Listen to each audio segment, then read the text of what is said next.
On n'a pas encore commencé à se mentir. Alors dès maintenant évitons le pire.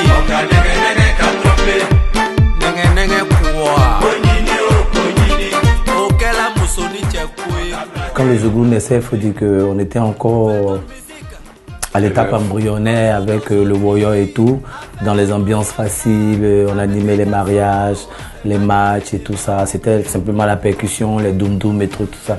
Voilà, il n'y avait pas vraiment d'instruments modernes à l'intérieur du Woyo. Et quand le Woyo est devenu Zouglou, avec tous les effets de studio, les arrangements, guitare et tout, ben, on a trouvé que il était quand même temps que les choses avancent. Voilà, si certains ont pu le faire, c'est qu'on pouvait quand même aussi le faire. On a eu le temps d'observer de 90 jusqu'à 97, voilà, tout le mouvement, comment il est né, l'évolution que ça avait pris, toute la notoriété. Et puis bon, en 97, on a décidé de se lancer dans le Zouglou. Les Blancs voulaient nous tuer, indépendance et bienvenue, où on voulait s'amuser, crise économique à tout gâter, et s'en fout. On avait des préoccupations scolaires aussi. Pour nous, c'était juste une passion. Donc, après, quand on a vu qu'il y a des étudiants qui ont le temps d'aller en studio pour faire des albums, on s'est dit, mais pourquoi pas nous? On a mis au moins 2 à 3 ans pour trouver un producteur. Quand vous traînez une maquette pendant 3 ans, hein, vous savez ce que c'est. Hein. Donc, quand on a eu le producteur, il fallait vraiment se concentrer. On lui a soumis quand même tout ce qu'on avait fait. On a essayé d'en discuter. Il a dit, bon, ça c'est bon, ça c'est pas bon, ça fallait changer. En tout cas, on n'avait pas droit à l'erreur.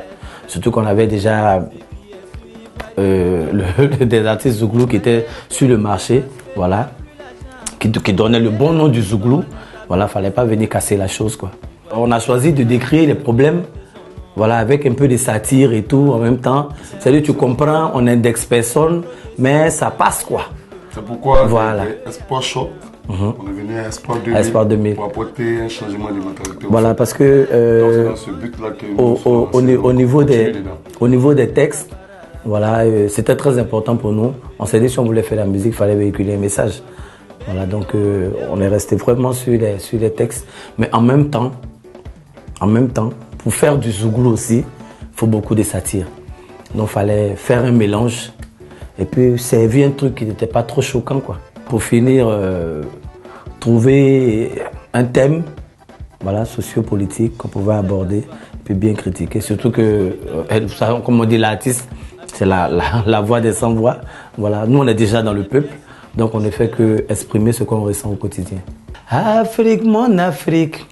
Afrique des filles guerrières, Negro City, oh, I love you, oh.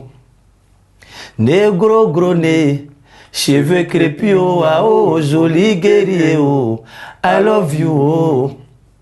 Tu gâtes ton nom pas si, tu gâtes ton nom pas là, la bordel de l'univers, oh, l'Afrique se meurt, oh. On a fait Éléphant d'Afrique en 97 et en 98 on a fait série. C'est l'année qui suivait. C'est là qu'on a commencé notre histoire avec les femmes. Donc on a eu comme ça, toujours dans le même objectif, d'essayer de conscientiser la génération à laquelle nous appartenons, emmener ces jeunes filles qui prenaient vraiment pas l'école au sérieux, qui allaient se réfugier dans les petits boulots et tout leur dire que c'était pas la solution, quoi.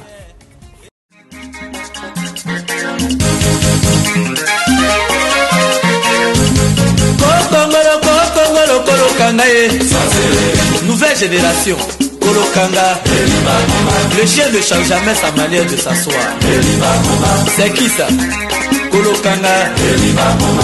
Vraiment où allons-nous, oh, yeah. C'est devenu métier, oh. On les appelait maîtresses, oh, yeah. Aujourd'hui c'est sorcier, oh. À chacune son mari, oh. C'est pour vous, oh. Un petit abbé comme moi va chanter au Zénith. Je ne peux pas oublier ça.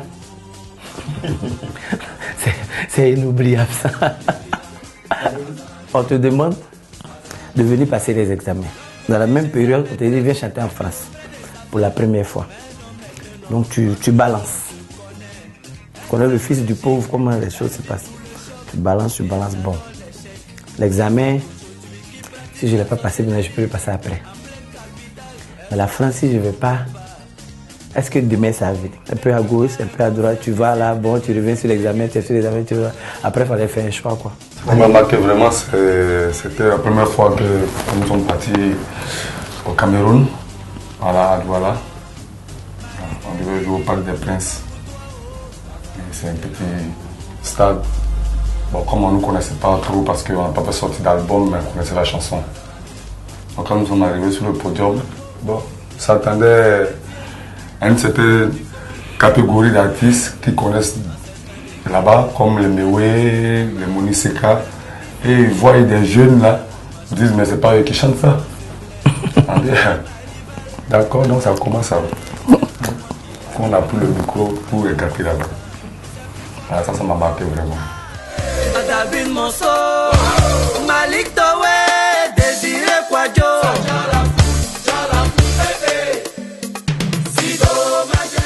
Vous savez, sur les réseaux sociaux, on informe nos fans qu'on sera à tel endroit, voilà, pour pouvoir avoir le public et tout ça.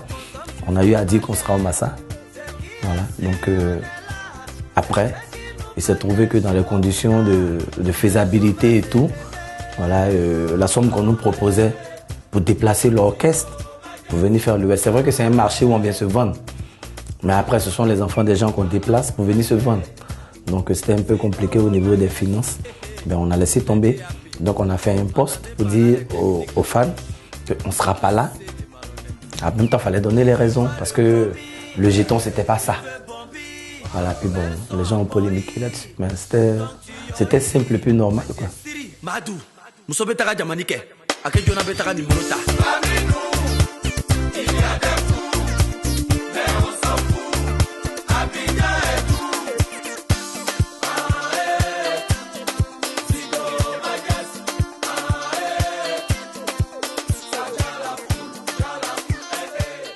Aujourd'hui, vous arrivez en Europe, vous chantez, il y a des Blancs qui apprécient. Je pense que tu peux t'asseoir pour dire que ta musique est allée loin.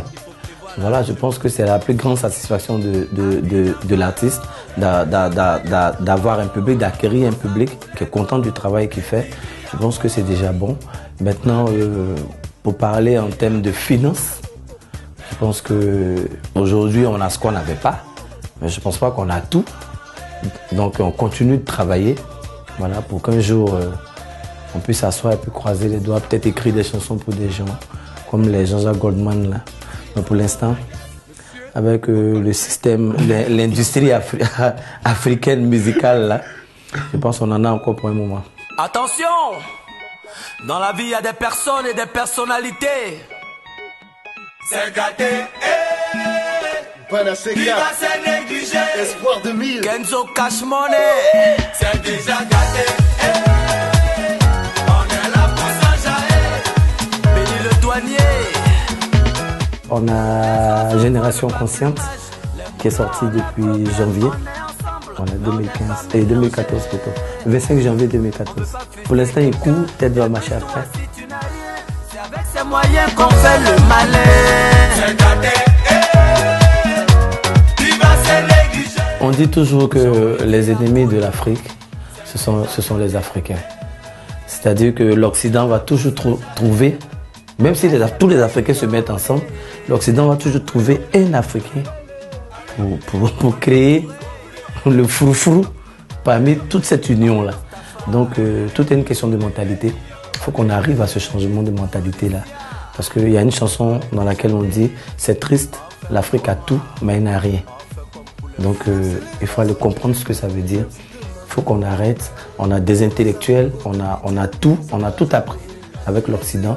Je pense qu'on peut avancer, seulement que pour l'instant, on refuse.